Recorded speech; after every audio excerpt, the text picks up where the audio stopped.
Hello. Well, good morning. Hello. How you doing, Jeremy? I'm solid. That sounds good. Yeah, I'm solid. How about you? I'm all right. Uh, things are relatively fine here. Actually, if I'm being honest, like kids who were up in the middle of the night, one who maybe has broken her arm. That's not good. And one who threw up all over the bed. So, that's what I'm dealing with in the immediate situation here. Uh, and we're figuring that out. That's Um, that's not good. no, it's not good. Uh, but aside from that, things are okay. Um, you know, again, adjusting for the given state of the world at the moment, which is chaotic and strange, more so than normal. Uh, Actually, I'm going to jump in because we have a somewhat limited amount of time today. Wanted to begin with a continuation of our discussion a little bit from last week, maybe not quite as long as we talked about the state of the world, specifically with regard to political demonstrations surrounding Black Lives Matter and everything related to that. Things progressed quite a lot this week beyond what we talked about last, and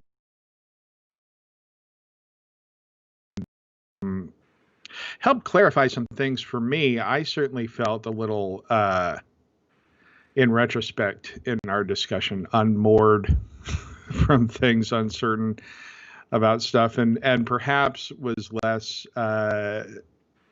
convicted in the way that I was talking about things than I should have been, especially in light of everything that happened. Immediately after we talked, the next day was the day that the president went to have his speech at Lafayette Park in front of the church there in Washington, D.C.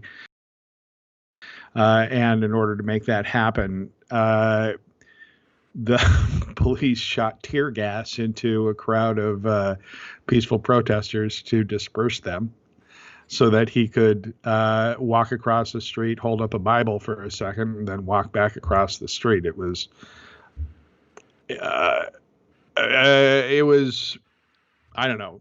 For me, it was a real clarifying moment. It was like, oh, this is, well, this is very bad, obviously. And then this like stream of really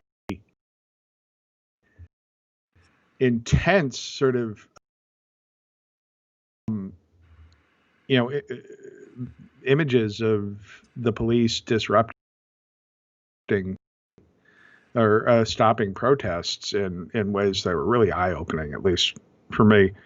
Um, Made me realize it's like, oh, emphasizing whatever like riotous behavior may have accompanied the protest was a mistake. I feel like for me, and it was a distraction that I think the media in part helped to really orchestrate. It's like understandable if things are on fire and things are being looted, you're going to record that, but it really is a secondary concern to the main thing going on, which is I don't know, interesting. Anyway, what are your thoughts about all of that?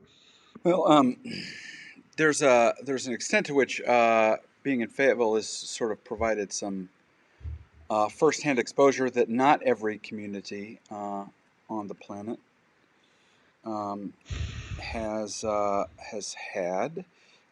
Even American communities. George Floyd is from the Fayetteville area.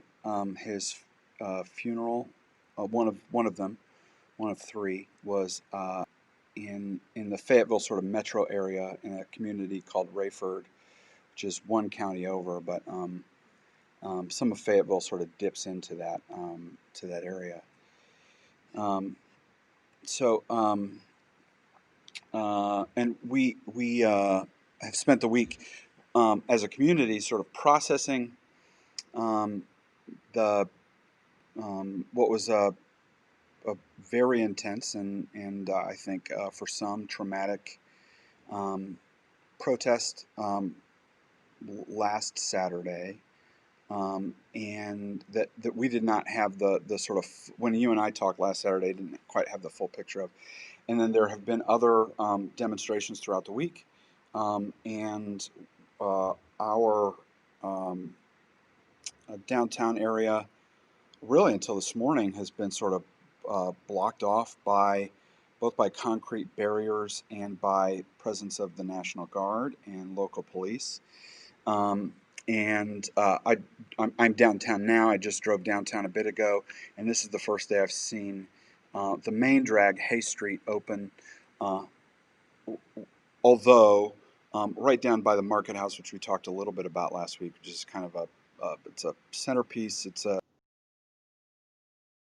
an old building that did do um, trading of humans at that site, and is a sort of uh, cultural hotspot in the community. It is still surrounded by concrete barriers and military Humvees and folks carrying heavy duty weapons. And so it's been an I guess I would just go back to saying it's we've had a unique perspective on it here that is um, perhaps a little bit more up close. Certainly, that's not to say that haven't been happening in Washington and all of that, um, but um, it's been a unique perspective. And what I would say is, for me, the core narrative hasn't changed, but we are getting. This week has been a week of an other side. I don't think there is the other side. I think there are other sides, other perspectives. Has really sort of taken over, and we've seen much more of like um, sort of police um, and and supporters sort of talking back to the protest to a certain degree, the protest movement, uh, and certainly we've seen the White House do the same, um, and it it doesn't feel good. Um, it doesn't feel good, and Yeah. it feels to me, particularly the calling up of the National Guard, feels to me like an outsized response, um, and it feels to me like some sort of performative pearl clutching is I guess how I would say it, which is not to say that there aren't legitimate issues that would require a discussion and some response, but yeah, it it feels like a much stronger state reaction than is necessary, um, and so that's kind of what I've been processing over the week. Yeah. It's interesting because I think in some ways, like you say, you were ahead of the curve on, at least in comparison to where I was like last week talking about this.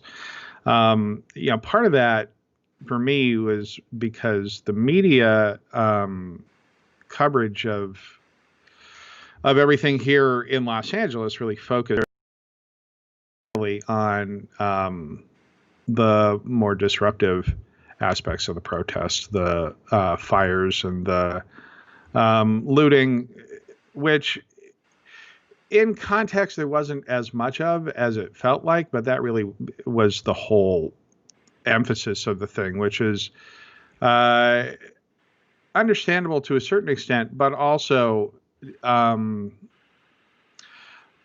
but also misleading because it, at least what I came to feel over the course of the week, really emphasized this thing that was newsworthy and not good, but also really not the core of what was happening. And what I feel like I saw in the aftermath that was sort of using that as a pretense or justification for some really, as you say, overly hostile behavior from law enforcement and across the country. And you don't want to overstate that. I mean, it's a difficult position to be in, like in some respects, to have to respond to stuff like that. But what's really struck me over the course of this week is like, this is for police departments in America a moment when, they really were required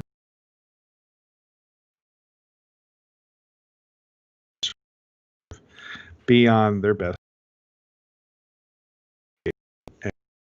and, uh, uh, get people on their side.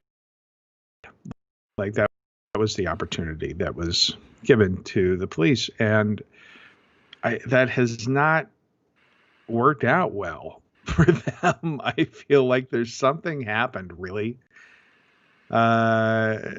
this week in America that shifted this discussion. Like just the videos of people getting hurt at peaceful protests and whatnot, and part of the thing that really crystallized. I mean, like in Los Angeles and in other cities, there was a mandate or a decision made not to directly intervene in moments of sort of destruction of property and looting when it was at its peak. It was to stand back and allow that to happen, and then do cleanup after the fact, where there were a lot of arrests. In part to, I think, keep officers safe. But the upshot of that is I think there was a lot of anger and a lot of energy pent up, particularly among law enforcement, that got released at people who were actually doing protesting that was not violent. This angry response that came afterwards, I think just really unleashed itself, particularly, I don't know how the curfews worked in your area, but we had a lot of them in Los Angeles over the last week. And some of them, they were early, in the day, compared to anything I've seen.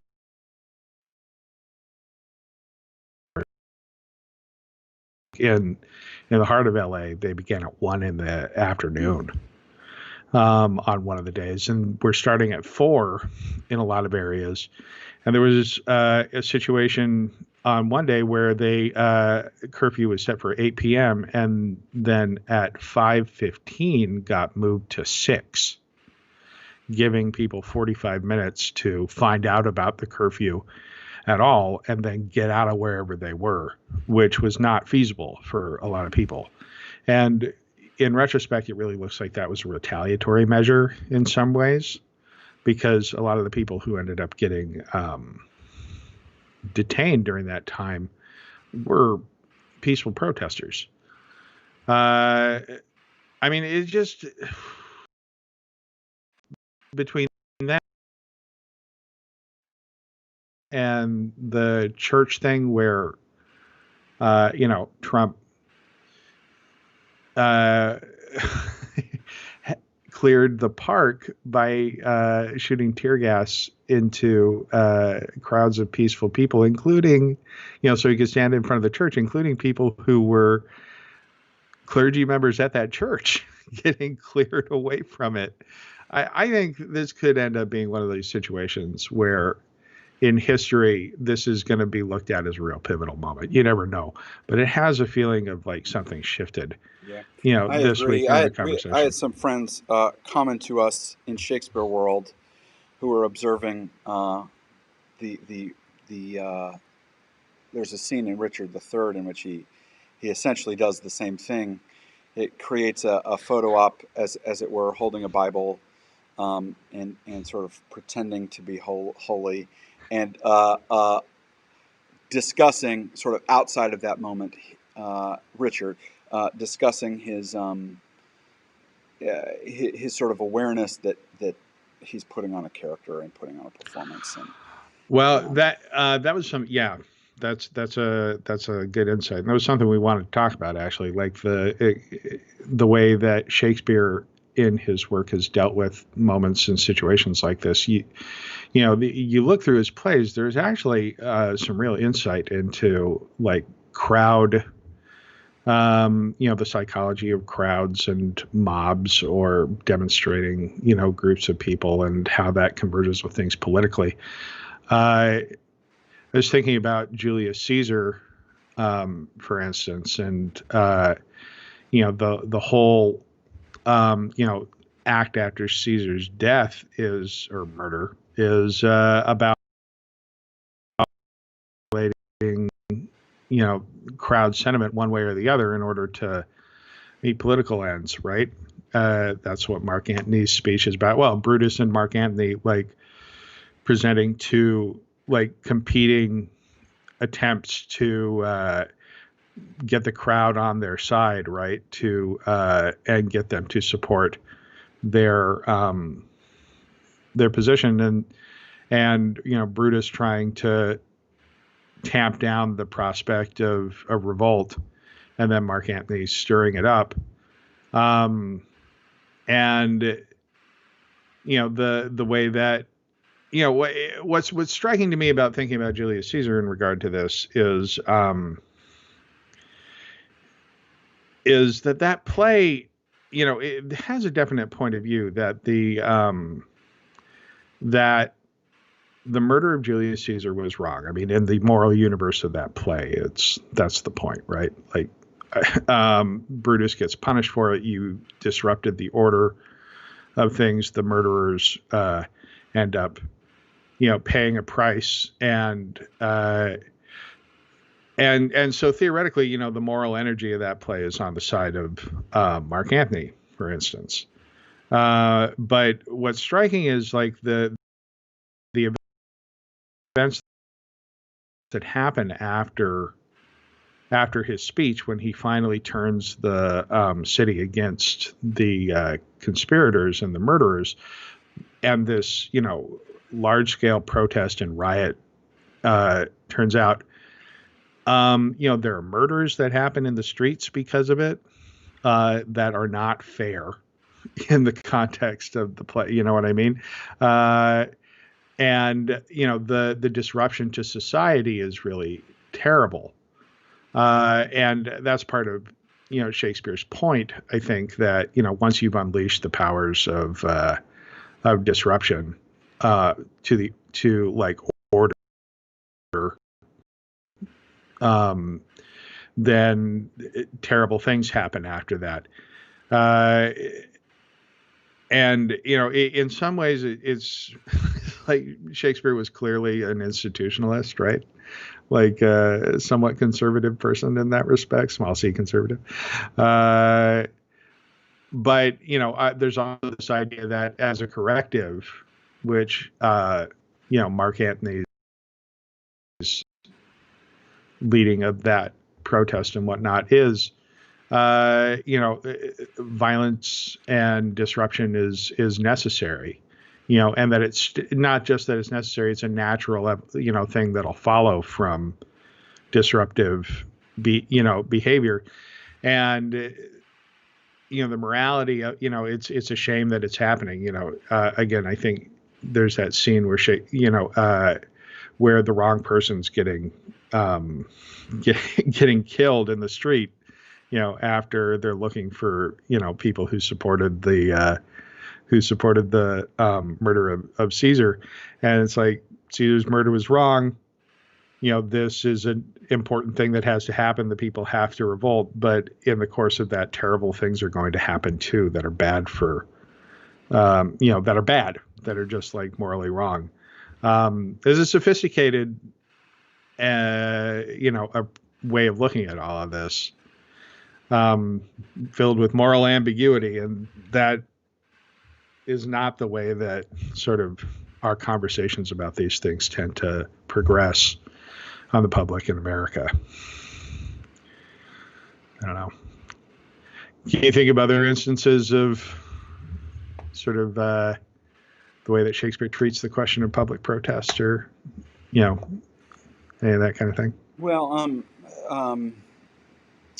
a couple come to mind. I mean, um, there's some in Titus Andronicus where the Titus and others are um, sort of playing the mob um, in order to provoke Tamra and Aaron and Chiron and Demetrius, I think.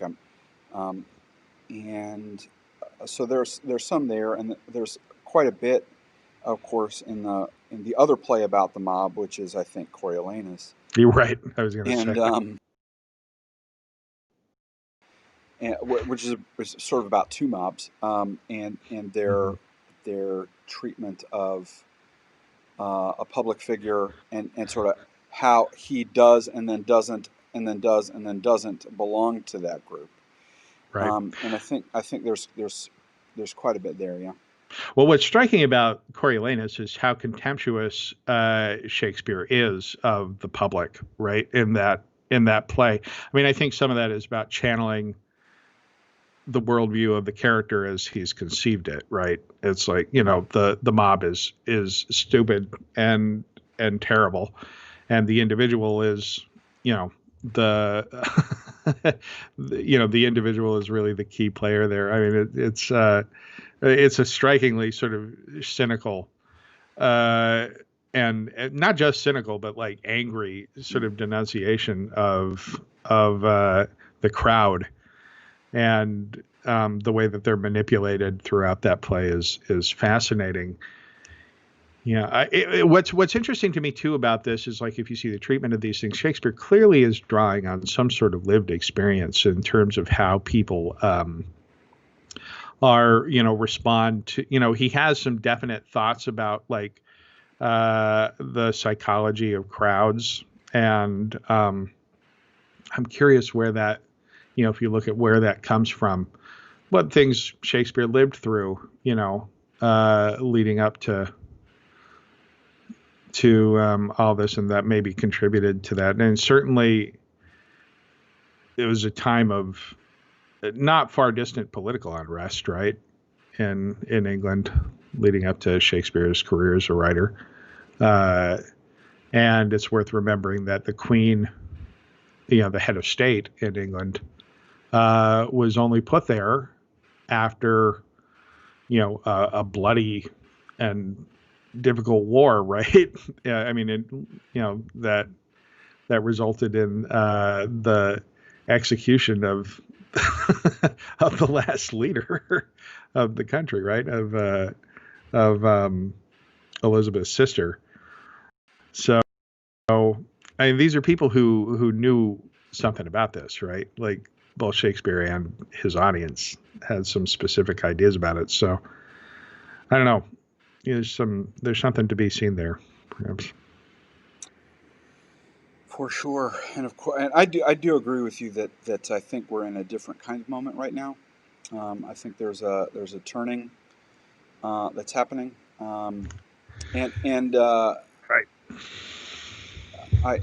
I'm interested to see how it plays out. Of course. Yeah, I am too. I mean, sorry to interrupt you, but I was just thinking about, if this was a play, that scene at Lafayette Park, Mm, right, where Trump disperses the crowd with tear gas and then walks up to the church. It's ready made for theater. mhm. I think that's why it's like captured so many people's attention.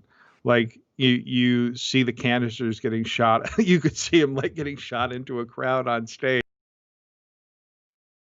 after, and then running, and then him striding up there and having that scene. I mean, it's such a brazen moment, and then you follow that by like little vignettes of, like, you know, like the I would just like go to YouTube. I mean, it's insane what you see if you're looking at this, like pushing down an old man and having his head bleed, and then having nobody come to help him. Mhm. Like, well, the cops are just like marching by. It's like, this is not a good look, guys. I mean, it's like, way to turn the country against you, you know, is what is happening right now. And yeah, it's a turning point for sure. Yeah, and it sort of, I think, leads into something else we wanted to talk about, which is which is mostly unrelated. But I think there's a little bit of overlap, which is the sort of state of the vice presidential selection process on the Democratic Yeah. side. And had you asked me to handicap this 3 or 4 weeks ago, I would have done so in a different way than I would now. Hmm. Specifically over the last 2 weeks, I think the expectations and the sort of democratic politics have changed. What do you think? Well, I mean, all of this is that I might say here is potentially secondhand punditry from what I've gathered, but I do think Amy Klobuchar clearly, with her connection to the underlying events here with George Floyd's murder, or with Floyd's murder, or I'd probably taken her running. Right? It seems like she was a heavy candidate. I also think that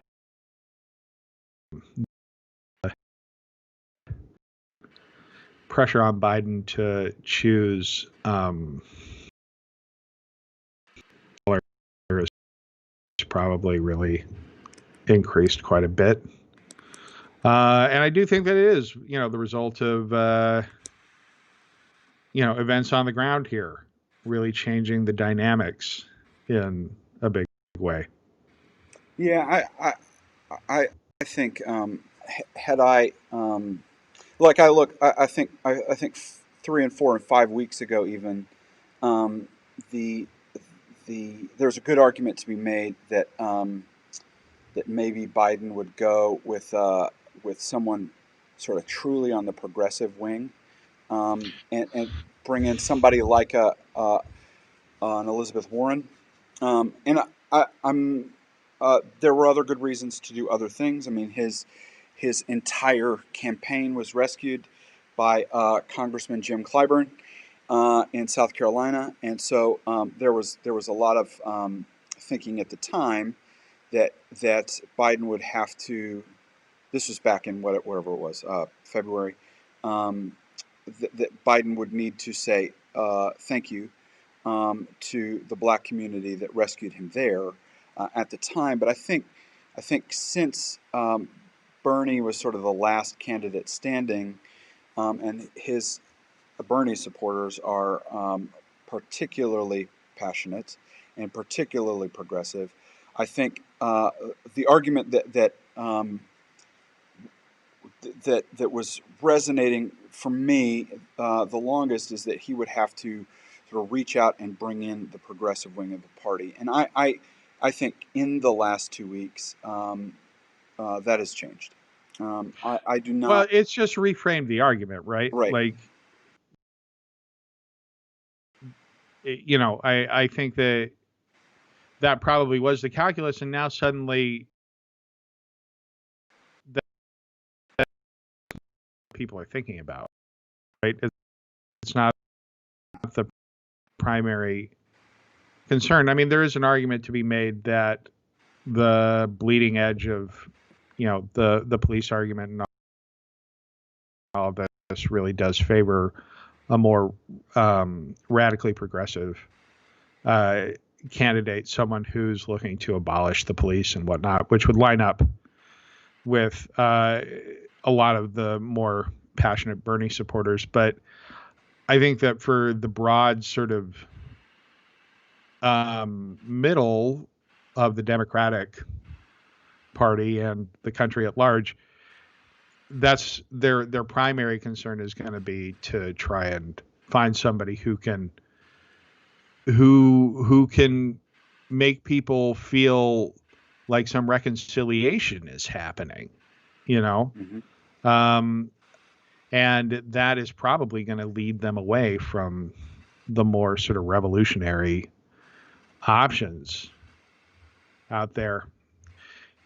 Someone like Elizabeth Warren, I think, was maybe going to try and that idea could thread the needle between, more actively progressive people and somebody who might be an acceptable sort of middle road face to other people. But I think that the real imperative for him, whether it's right or wrong in terms of like being the best thing um, for communities of color, is really going to be to pick somebody like um, who is most likely a black woman at this point. Mm-hmm. And that list is short of who they have been talking about so far. Ironically, it's like Kamala Harris is one of the names that is on that list, and she has this sort of prosecutorial background and whatnot that I don't know if that's going to be useful for them in this discussion or in this situation. I don't know who else you look at. Yeah, I I mean, don't I know. think I agree with you that Klobuchar's stock has dropped. I think Warren's stock has dropped, although it would not surprise me if what they're looking at is sort of actually not just a vice president, but in relatively short order, a few other cabinet positions Mm-hmm. that would sort of stitch a lot of things together. The names that are most interesting to me, I do think Harris is a top tier option, but I do think the prosecutorial background is problematic in this moment. And I also have said all along that we do not need help in California if we're the Democratic Party. Um, and um, and uh, so other names include Stacey Abrams of Georgia, um, uh, and Congresswoman Val Demings, who has sort of come to the fore and is in a really interesting position because she is former law enforcement herself, former chief of Yeah. police, and I think that's an interesting choice, to use your phrase, that threads the needle to Mm-hmm. some degree. And she came to the spotlight in the prosecution of the impeachment. And so I think those are I think she's interesting to probably me, really a strong guy. as is the mayor of Atlanta right now. Those are, Lakeisha Bottoms, is that who we're talking about yeah, here? I think those are the ones that. Um, and I read an interesting one yesterday that I think would be um, certainly has the qualifications, which is Susan Rice. Um, Yeah, there's a lot of. I mean, for whatever reason, she like really sets off oppositional forces in a way that may not be helpful. mm, Like there's so much baggage from from the perceived sort of scandals of the Bush administration. Yeah. such as they are of the of the last administration. It'd be enough to like stir people up. I think that Dennings and Bottoms strike me as like two of the more like really interesting choices on that list, and I wouldn't be surprised if either one of them ended up getting Mm. chosen. Yeah, uh, I think if I were laying odds right now, I think um, those two would edge out some others. But I also think um,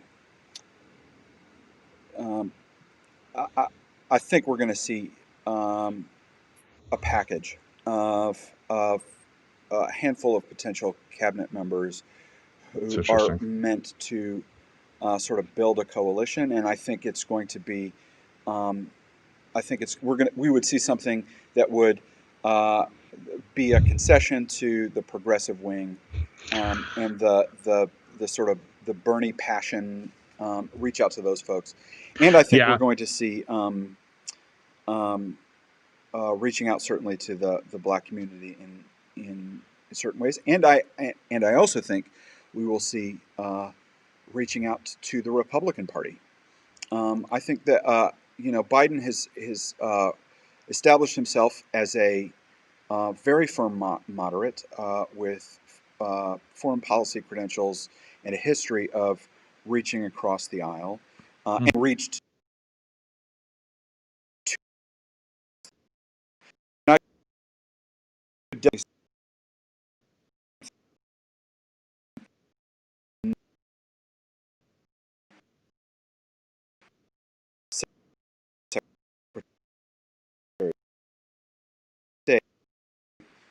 as Obama did in his day, where Yeah. that there's a member of the Republican Party that gets that that call.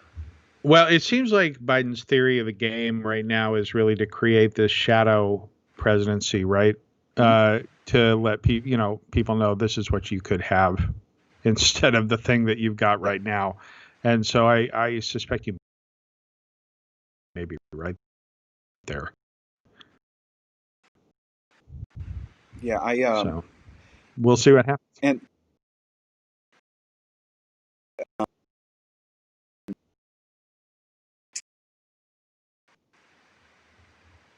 yeah, I also think I think the decision would have been made by now. In any other in any other situation, actually, and pre um, police murders, I think it would have been made before that. Had the coronavirus crisis Not not happened. soaked up so much media attention.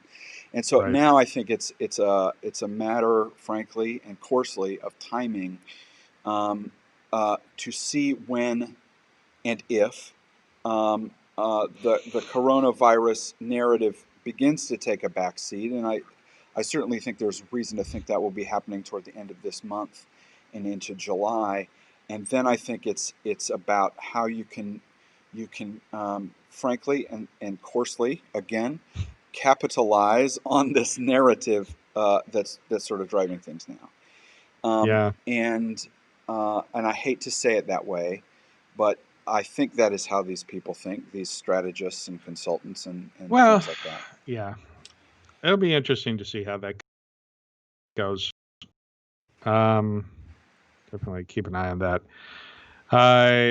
Shifting gears. May I say, Yeah. although I do not think this will happen, um, uh, by far the most interesting choice, uh, in my humble opinion, is Michelle Obama. Um, I think and actually, so I want to sort of go backwards in time about, I don't know, 5 months, maybe a little longer. And had I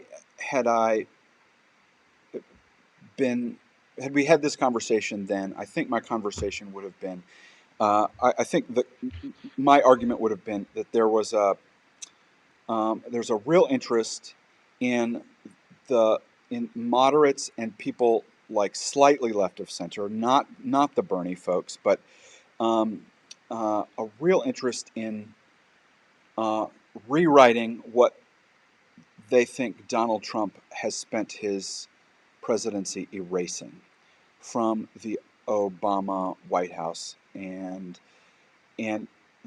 therefore, I think there could have been at that point a really interesting argument.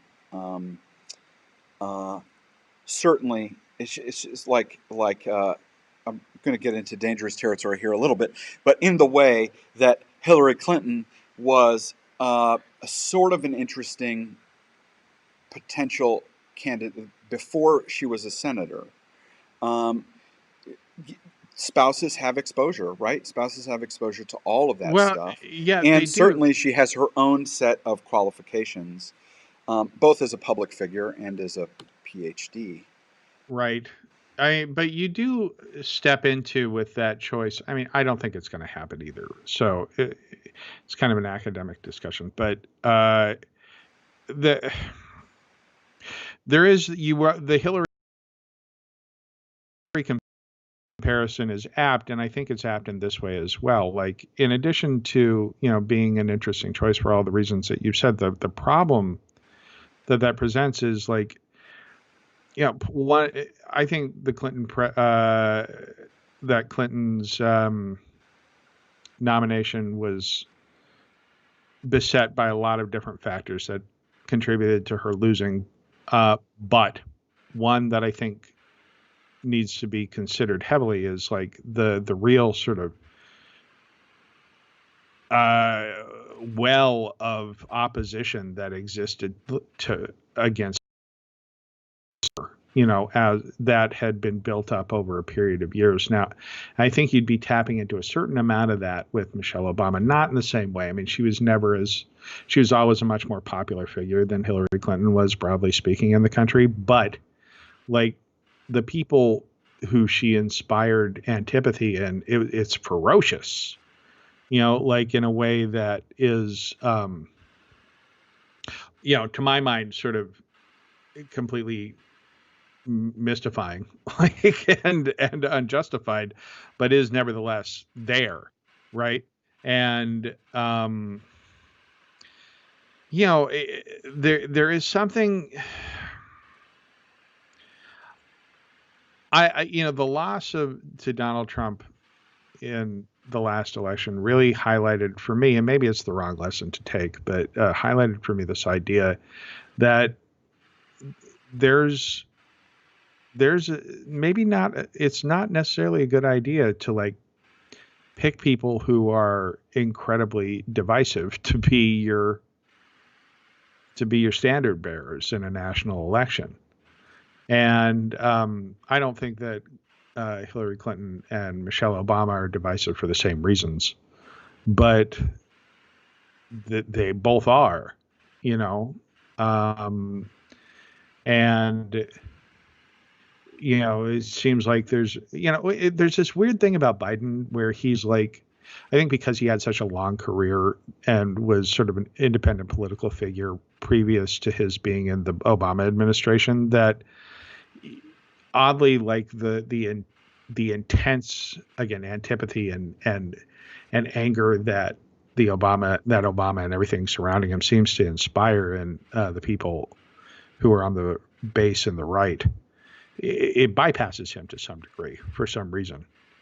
Also maybe because he's white, but I think all of that is part of it. And you talk about other members of that administration who are more just like solely defined by it.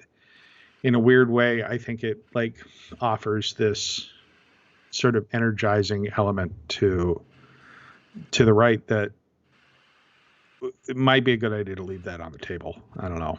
Yeah, I also I think you're right about race being the main thing that makes the Obama administration, for lack of a better phrase, not stick to Biden in the same way. But I think the other part of that is that Biden has, like John McCain, a really compelling story as a public figure, as a human being, Yeah. as a person who suffers and has suffered greatly. And that all And predated I his do think that association. buys him a pass.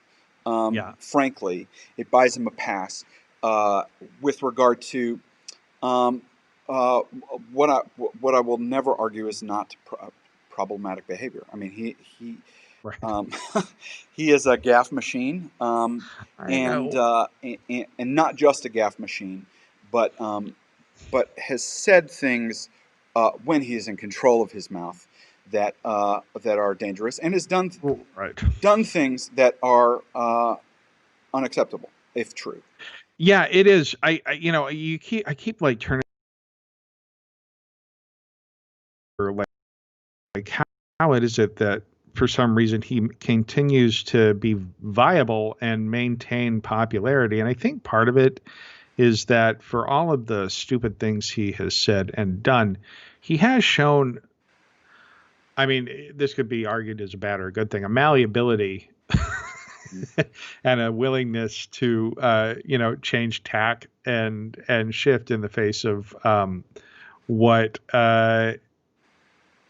the Democratic Party's needs are. Biden was certainly the face of a, kind of ugly racism that existed within the Democratic Party during the Anita Hill situation and whatnot, and has on economic issues in the state of Delaware with regard to credit card companies and stuff not been great either. But he has shown an ability to be pragmatic and also listen to the input of other people and shift and change there.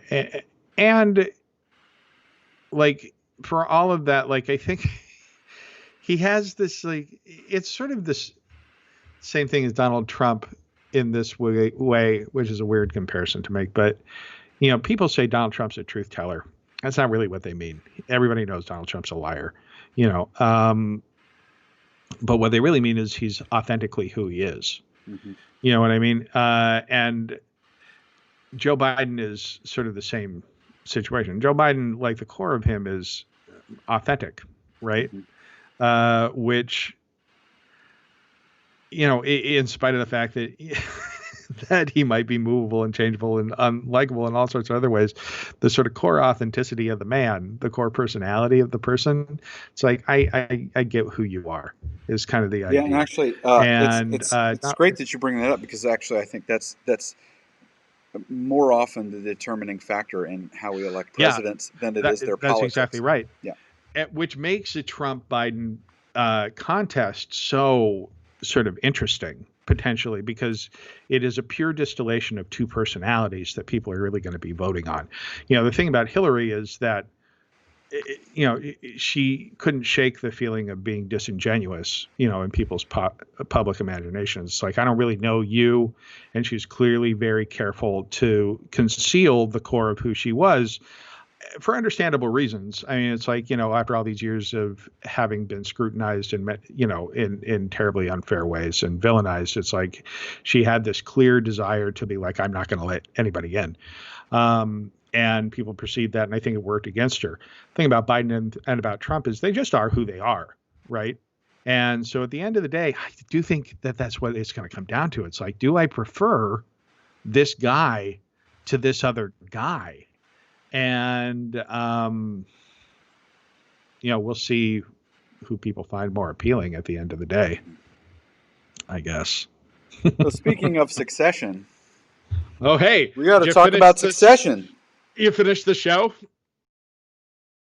I finished it last Sunday. Man. Well, if we're going to, so let's just state for the record here, we're probably going to go into spoilers talking about this for a couple of minutes here. That ending of the season, is, we mentioned Shakespearean sort of parallels last time, but it really sets this, it really dives into that in a really Shakespearean way where where Kendall finally runs at his father head on in public. And, in that hearing, the congressional hearing at the end of the season lays bare all of these illegal and, unseemly things that the Roy family has done. And the last moment of the season is this incredible thing where you see Logan finally smiling and proud of his son as he, tries to destroy him in the most direct and terrible way possible. I mean, and it's chilling. It's this amazing little moment. and just what I love about serial TV in this era that's now been, I guess, about 20 years long, this generation of long form storytelling, where you cannot get that payoff if you don't have 9 episodes in front of it, sort of moving you in a different direction. Yeah. It is that thing done really well, and striking to me, I had this pet theory when we were in grad school that I talked about periodically, that if Shakespeare had been working today as a dramatist, he would probably not be working in theater primarily. I mean, he might be, but he'd be a television writer at this moment. Um, and the best of the serialized sort of TV shows that people point to as the great prestige television, things, The Sopranos, The Wire, Breaking Bad, and I would put Succession into that conversation as well. They all have these like deeply Shakespearean sort of, qualities to them in terms of, the characters and the sweep of it. I mean, it's the thing that Shakespeare really was reaching for, um, in a way that theater, I, the things that Shakespeare did in theater that are, I think, very modern are, the staging conventions of it, and like the immediacy of that, the reliance on imagination and all that. But in a weird way, like if you follow that through theater in the last 20 years, actually, has been this real resurgence in, let's emphasize the theatricality of the thing, right? Those trends, which interestingly have moved away from an epic sweep and made things smaller, and a little bit more interior.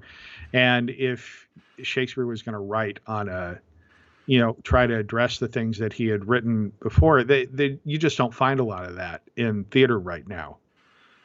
Big plays about like, huge sweeping historical events, or, broad stories with tons of characters and all that. TV, man, that's where that's happening. And I don't know. I love that show. I'm excited for it to come back eventually. Yeah, after after the COVID goes away, or they figure that Right. out. Yeah.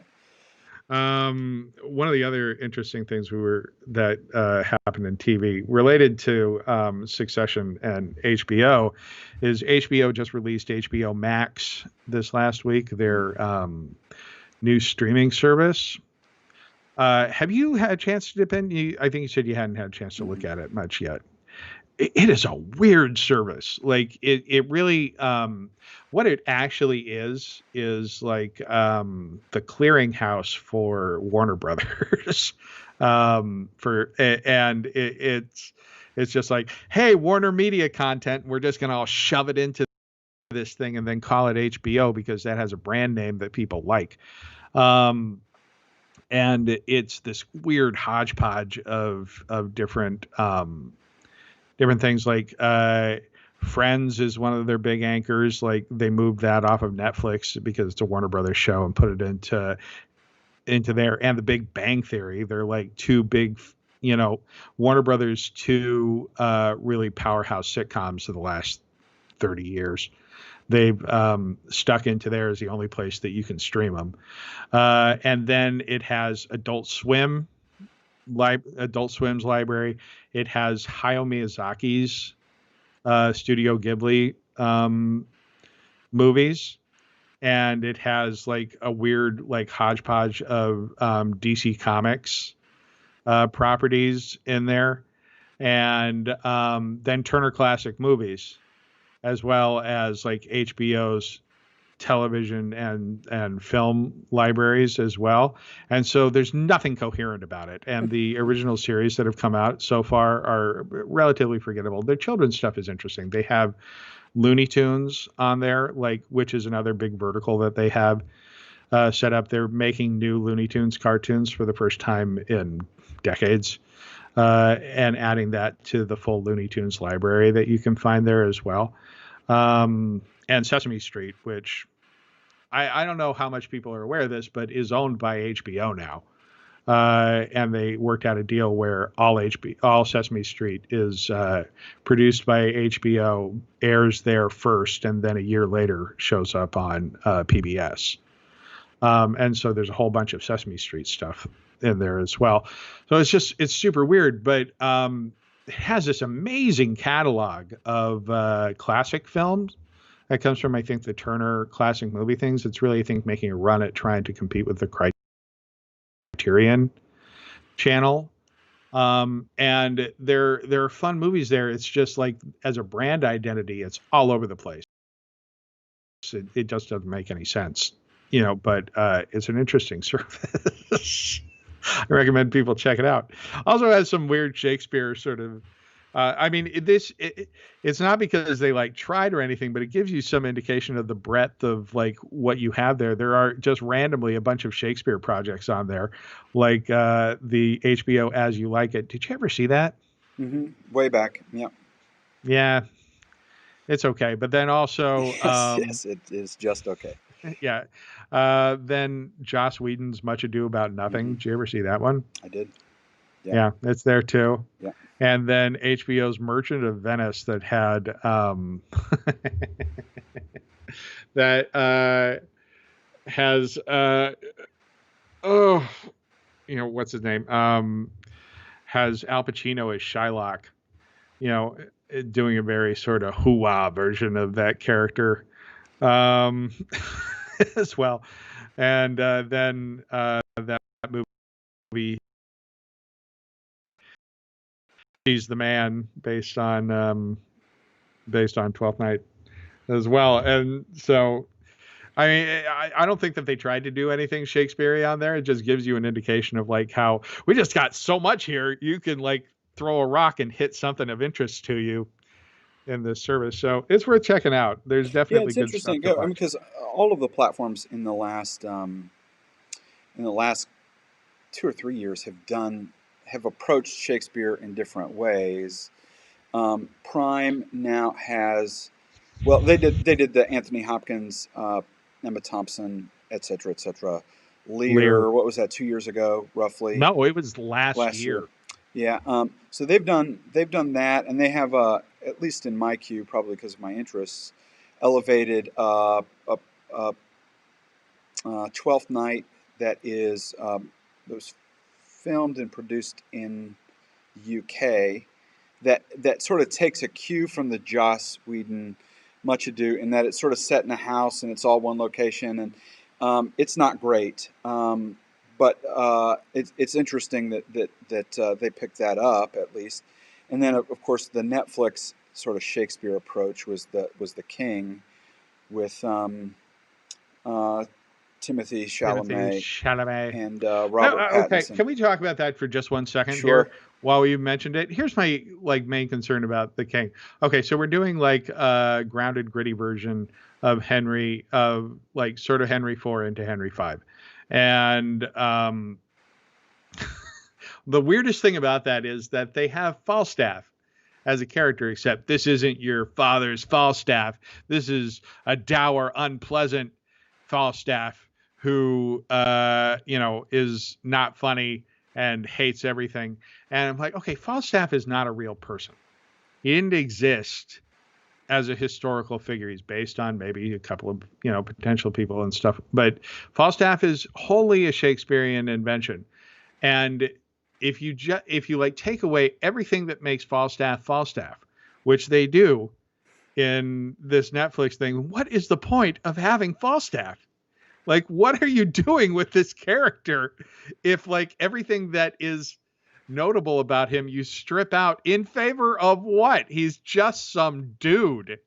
I don't get it. That was a perplexing project to me in a lot of ways.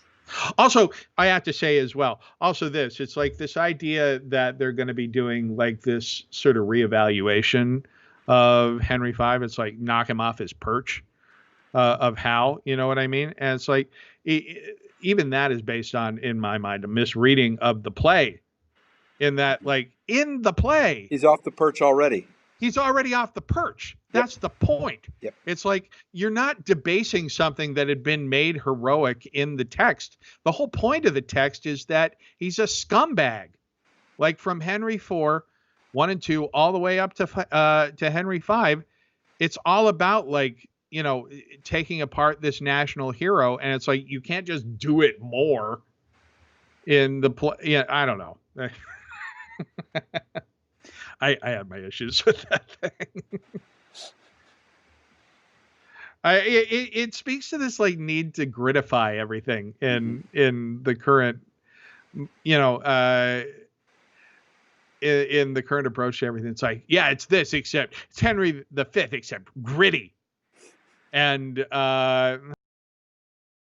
like, well, Henry V is gritty enough. And it's like, but it's not so, glorifying. It's like, did you even read this play? Did you understand what it was when you read it? It's like, just because something has humorous elements to it doesn't mean that it's, not clear-eyed or interesting or sophisticated. I don't know.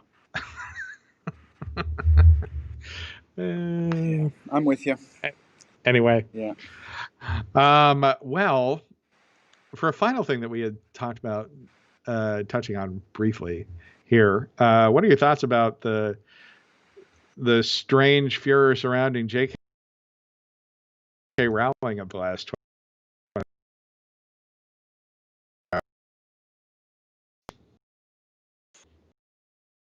For those of you who don't know what we're talking about, she has on Twitter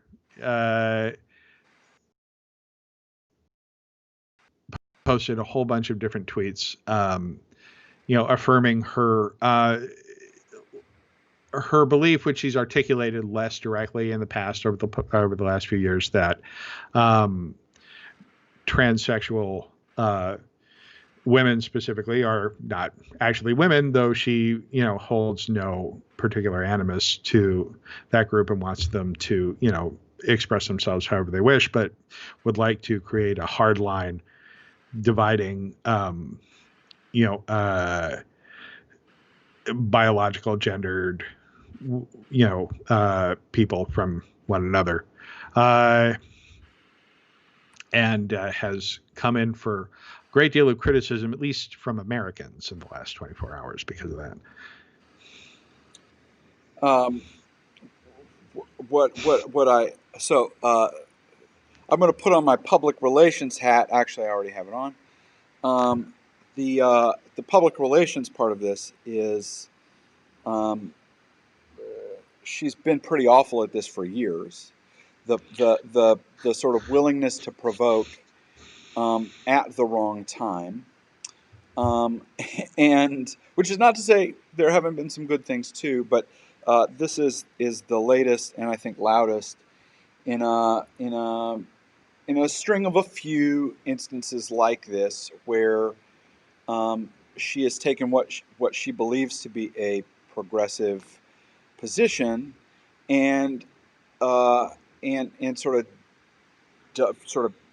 does the Twitter vomit thing, and look, there's a timing issue, what with it being Pride Month, and also being in the middle of like these massive crises. Yeah, and it's just it seems to be it's just tone deaf is the word, it's the phrase we use when this kind of thing happens.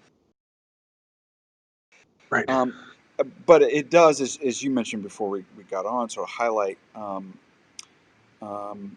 it's sort of generational differences, but also sort of cultural differences in between UK sort of progressivism versus U.S. progressivism. That's actually the most interesting part of this to me personally, is the weird schism that it highlights between American feminism and British feminism, which have evolved in genuinely different directions. Because the thing that I think maybe people in America aren't as aware of about this is that the position Rowling is articulating is actually a mainstream feminist position in the UK. It is not like an outlier. I mean, to American ears, in particular, this sounds, like the, ravings of a fringy weirdo, because trans exclusionary feminists, or TERFs, as they are referred to in the lexicon, in the United States, that's not a mainstream feminist position, but it definitely is in Britain, where sort of gender essentialism has much more prominent role in the in feminist thinking over there. And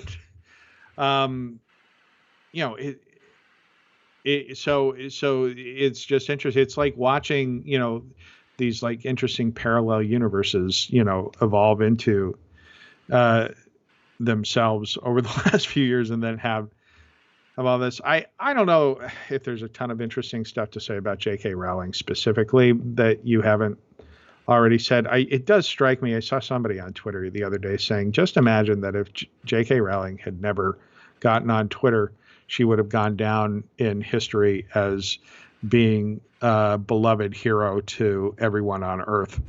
You know what I mean? It's like, you know, J.K. Rowling has complicated her legacy because of Twitter. Yep. You know, and this isn't, as you mentioned, the first time that she's done it. It's like, it's not, and Twitter is the thing that has done it. You know, it's not as if, you know, there would have been some reporter standing outside her door saying, "Hey, what do you think about this?" You know, at any given moment, she wouldn't have had an outlet for, you know, just her thoughts on whatever. And it has, like, you know, really compromised this, like, what would have been this utterly untainted legacy.